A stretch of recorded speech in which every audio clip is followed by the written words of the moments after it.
yang berkualitas. Ini merupakan pertemuan kedua kita di kelas 12. Pertemuan kali ini kita akan membahas tentang pertumbuhan dan perkembangan pada hewan. Karena sebelumnya kita sudah membahas tentang pertumbuhan dan perkembangan pada tumbuhan. Nah, untuk lebih memahami, mari kita simak.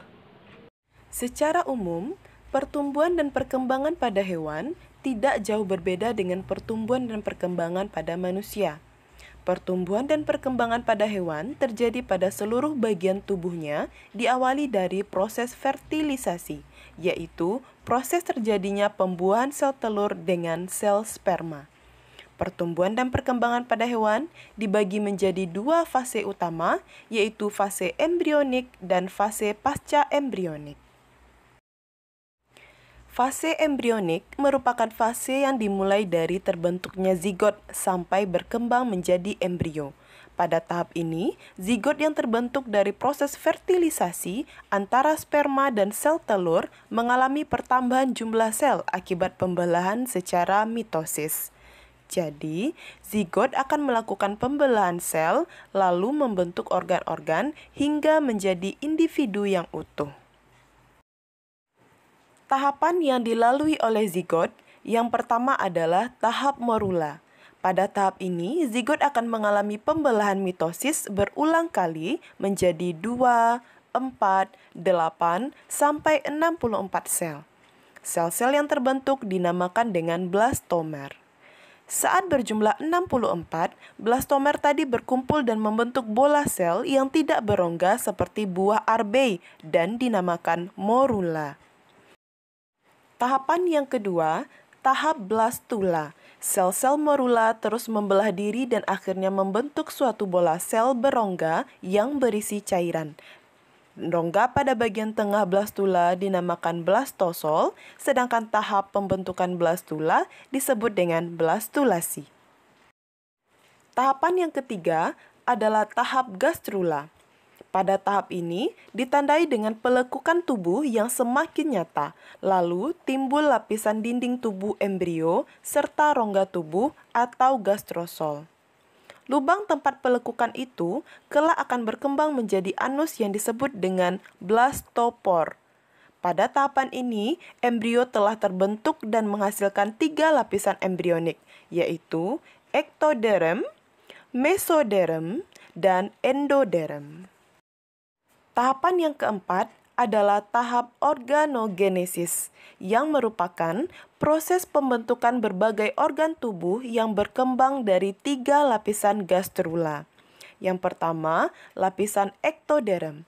Lapisan ektoderm merupakan lapisan terluar yang berkembang menjadi rambut, kulit, sistem saraf, dan indera. Yang kedua, lapisan mesoderm. Lapisan mesoderm berada pada lapisan tengah yang berkembang menjadi otot, rangka, alat reproduksi, alat peredaran darah, dan alat ekskresi. Dan yang ketiga, lapisan endoderm. Pada lapisan ini berkembang menjadi alat pencernaan dan alat pernafasan.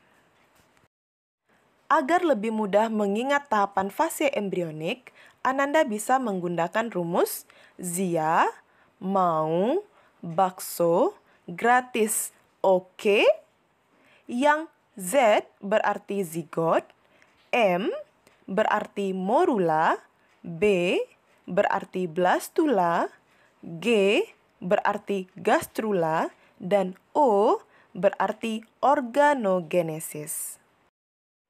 Nah, kita masuk pada fase pasca embrionik.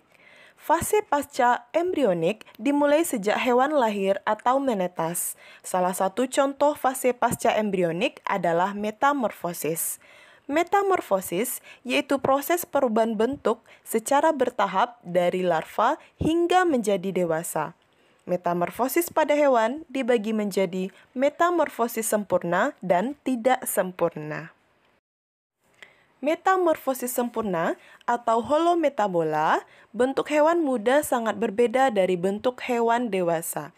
Metamorfosis sempurna ditandai dengan adanya fase pupa atau kepompong. Contoh hewan yang mengalami metamorfosis sempurna adalah kupu-kupu, lalat, tawon, dan lebah. Sedangkan pada metamorfosis tidak sempurna atau hemimetabola merupakan perubahan bentuk yang tidak mengalami fase pupa.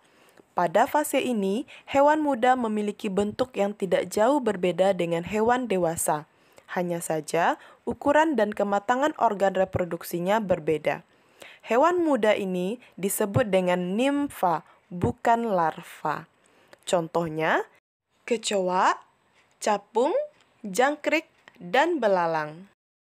Sekian materi kita pada pertemuan kali ini. Teacher harap Ananda bisa memahaminya dengan baik. Thank you for your attention. See you at the next video.